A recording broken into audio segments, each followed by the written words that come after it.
এতিয়া চাবা তো চেপ্টাৰটো হৈছে ফ্ৰেকশ্যন এইটো নতুন চেপ্টাৰ আমাৰ ফ্ৰেকশ্যন মানে অসমীয়াত আমাৰ ভগ্নাংশ বুলি কয় কি বুলি কয় ভগ্নাংশ প্ৰথম কথা হৈছে ফ্ৰেকশ্যনটো কেতিয়া আহে আমাৰ হাতলৈ মানে আমি কেতিয়া ভগ্নাংশৰ কথা পাতিবলগীয়া হয় ঠিক আছে বোলে এনেকুৱা হৈ গ'ল আমি বোলে এটা আপেল খালোঁ দুটা আপেল খালোঁ তিনিটা আপেল খালোঁ তেতিয়াতো ভগ্নাংশৰ কথা নাই তেতিয়াতো ইণ্টিজাৰতে ক'ব পাৰিম আমি ইণ্টিজাৰ ক'ৰ পৰা ষ্টাৰ্ট হয় এবাৰ মোক কৈ দিয়াচোন it is the number line মই কৈ দিছোঁ it is the number line 0 আছে সোঁ মাজত 0ৰ সোঁহাতে ফাৰ্ষ্ট নাম্বাৰটো আছে 1 ছেকেণ্ড নাম্বাৰটো 2 3 4 ডট ডট ডট ডট এইফালে নাম্বাৰ শেষ নহয় শেষৰটো কয় ইনফিনিটি ঠিক আছে সোঁহাতে ধনাত্মক বাওঁহাতে ঋণাত্মক এতিয়া এইফালে আহিলে আমি প্ৰথম -1 -2 -3 ডট ডট ডট -4 -5 পাই গৈ শেষত আমি পাম ইনফিনিটি মানে অসীম শেষ নাই অৰ্থাৎ নাম্বাৰ কাউণ্ট কৰি আমি শেষ কৰিব নোৱাৰোঁ ঠিক আছে শূন্য এই ধনাত্মক সংখ্যাবোৰ অৰ্থাৎ পজিটিভ নাম্বাৰছবিলাক আৰু ঋণাত্মক সংখ্যাবোৰ অৰ্থাৎ নিগেটিভ নাম্বাৰছবিলাক একেলগতে আমি ইণ্টিজাৰ বুলি কওঁ আমি ইণ্টিজাৰ ইংৰাজীত আমি কি কওঁ ইহঁতক ইণ্টিজাৰ কি বুলি কওঁ ইণ্টিজাৰ ঠিক আছে অখণ্ড সংখ্যা আৰু এই অখণ্ড সংখ্যা শব্দটো আহিছে জাহলেন শব্দৰ পৰা কি শব্দৰ পৰা জাহলেন জাৰ্মান শব্দ জেহলেনৰ পৰা অখণ্ড শব্দৰ উৎপত্তি ঘটিছে ঠিক আছে অখণ্ড বুলি কোৱাৰ লগে লগে গম পাবা ইণ্টিজাৰ বুলি কোৱাৰ লগে লগে গম পাবা গোটা নাম্বাৰবিলাক ঠিক আছে তাতে ভগ্নাংশৰ কোনো কথা নাই এতিয়া ভগ্নাংশ যিটো ফ্ৰেকশ্যন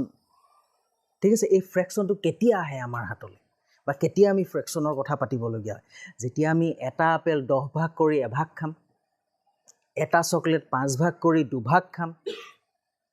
এটা কল 3 ভাগ কৰি এভাগ খাম ঠিক আছে যেতিয়া এটা গোটা বস্তু ঠিক আছে এটা গোটা বস্তু যেতিয়া আমি পাৰ্ট কৰি দিম টুকুৰা কৰি দিম আৰু সেই টুকুৰাৰ পৰা এটা দুটা তিনিটা চাৰিটা টুকুৰা আমি খাম তেতিয়া আমাৰ হাতলৈ ভগ্নাংশৰ কথাটো আহিব সাপোজ আমি এটা কি কাম কৰিলোঁ let us consider an apple is divided into 5 parts কি কৈছে divided into কিমান parts 5 parts 1 2 3 4 5 1 2 3 4 5 an apple is divided into 5 parts let us consider আৰু মই খালো বা তোমালোকে কোনোবাই খালা ইয়াৰ দুটা পাৰ্ট কেটা পাৰ্ট খালা দুটা পাৰ্ট খালা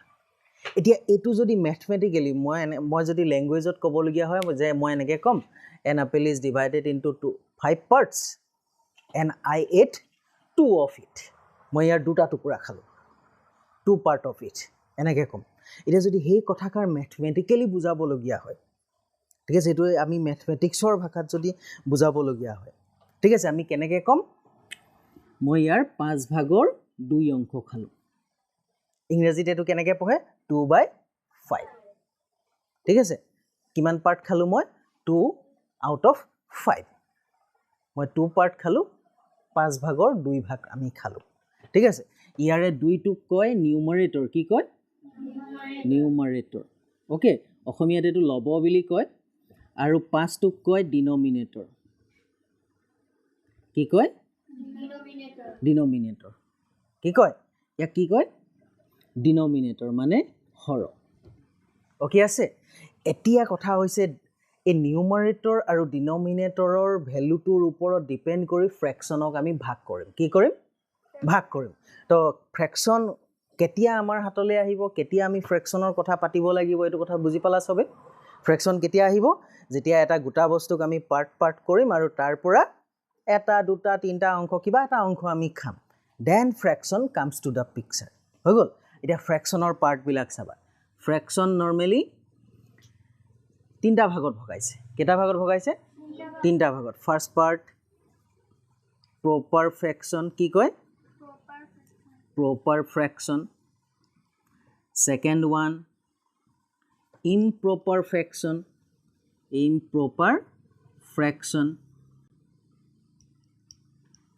and third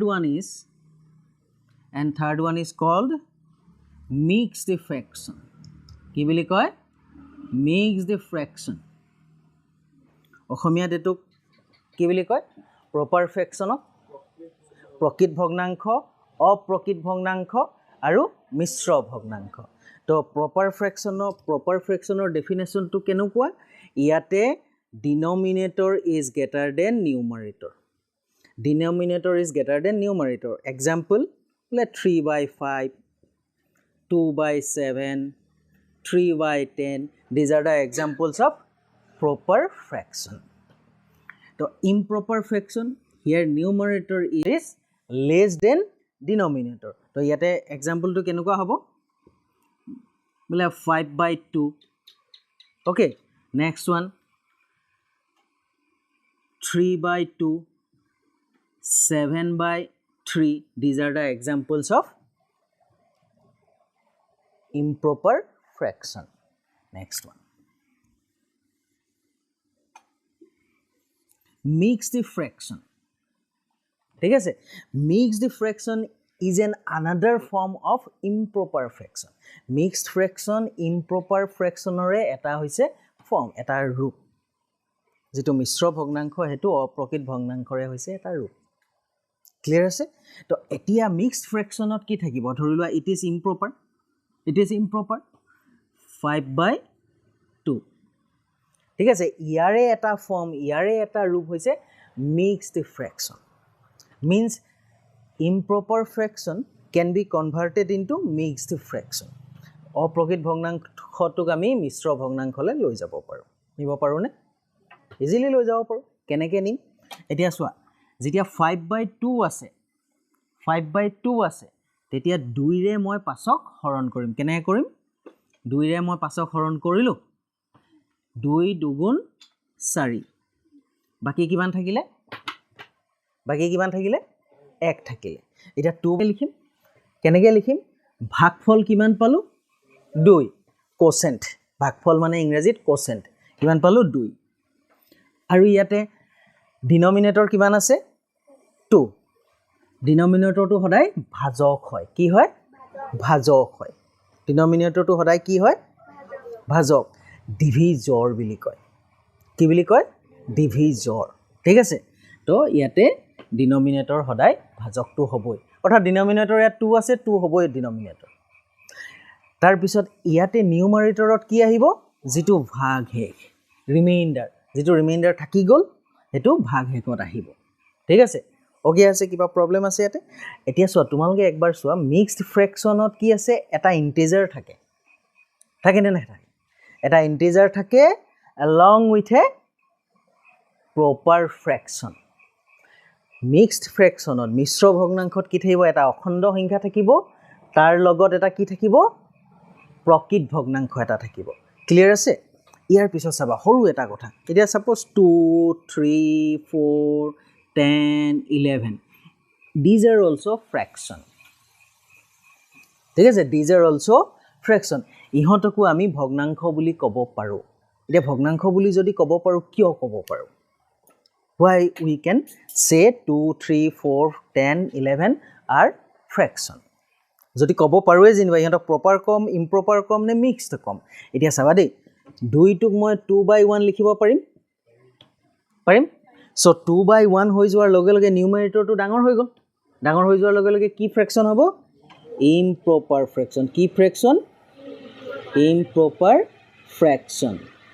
3 can be written as 3/1 it is also improper fraction 4 can be written as 4/1 improper fraction মানে আমি কি গম পালো